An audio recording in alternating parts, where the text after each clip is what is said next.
जी हमारे साथ हैं सर्वेश जी। आपने सभी दलों के नेताओं को जरूर सुना।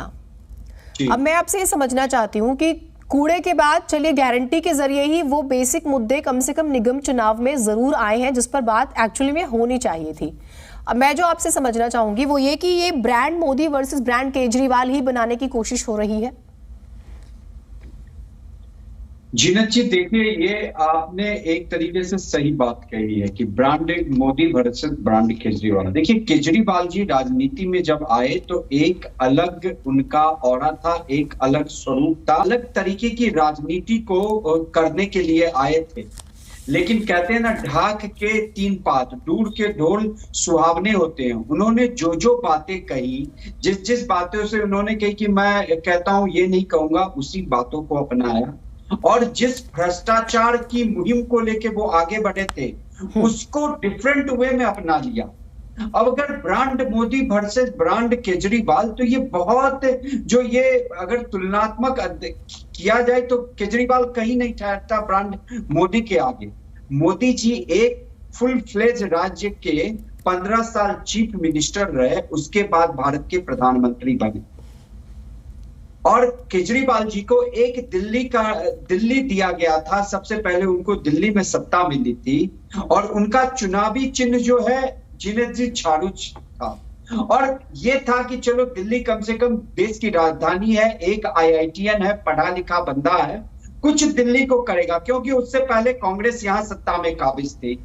अरविंद केजरीवाल ने कांग्रेस को हरा के आया। देखिए, कभी भी कहीं भी आम आदमी पार्टी अगर फाइट की है बीजेपी से तो उन्हें मुंह की खानी पड़ी है।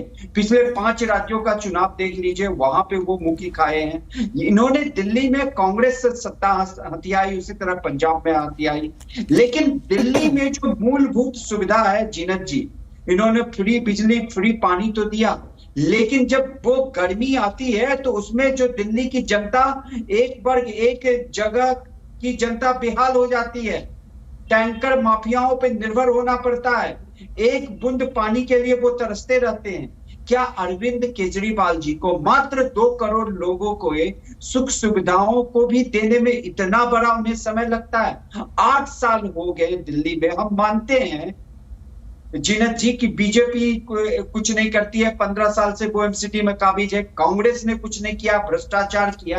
लेकिन आम आदमी पार्टी तो ईमानदारी का चोगा पहन के आई थी। नहीं, पर अगर हम निगम पे चर्चा कर रहे हैं सर्वेश जी, तो क्यों नहीं निगम में बीजेपी ने जो बड़े काम किए उस पर बात होती है? क्यों नहीं वो उसे प्रोजेक्ट करते हैं? क्यों उन्हें ब्रांड मोदी को आगे करना पड़ता है? ये भी एक पैरेलली सवाल चलेगा, समानांतर सवाल ये उठेगा ना। जी हाँ, इसमें कोई दो राय नहीं है। अब देखिए, बीजेपी 15 साल से सत्ता में है MCD में। 8 साल अगर आम आदमी पार्टी के साथ है तो 7 साल पहले कांग्रेस के साथ थी। और उन्होंने, ऐसा नहीं है कि कुछ काम नहीं किया होगा, अगर काम किया होगा तभी 15 साल से वो MCD की सत्ता में काबिज है। अब इसमें बात ये भी आती है कि लोकल नेता जो है बीजेपी के, वो कहाँ है? क्यों हर बार उन्हें ब्रांड मोदी का सहारा लेना पड़ता है? अगर मान लीजिए, मैं एक एग्जांपल देता हूं, अगर मैं देखता हूं कि दिल्ली में कहीं कोई सांसद, 7 सांसद में कोई अगर काम करवा भी रहा है, बढ़िया अगर मुखर हो रहा है, तो वो गौतम गंभीर जी का नाम आता है। और उन्होंने ये जो कूड़े का पहाड़ का जो हम अभी देख रहे हैं, पर्यटन स्थल बन गया है। चुनावी माहौल में एक पर्यटन स्थल क्रिएट हो गया। क्या गाजीपुर का कूड़े का पहाड़, चाहे ओखला का, ये पर्यटन स्थल हो गया। इससे पहले ना अरविंद केजरीवाल जी को उसकी सूद आई थी। अभी भी जो 2020 के बाद जो अभी उन्होंने 3rd टर्म कह लीजिए जो सत्ता में आए, तब तो कम से कम MCD के साथ, बीजेपी के साथ बैठ के इस कूड़े के पहाड़ का निष्पादन करने के लिए कुछ तो बनाया होता। वो एक IIT के इंजीनियर्स हैं,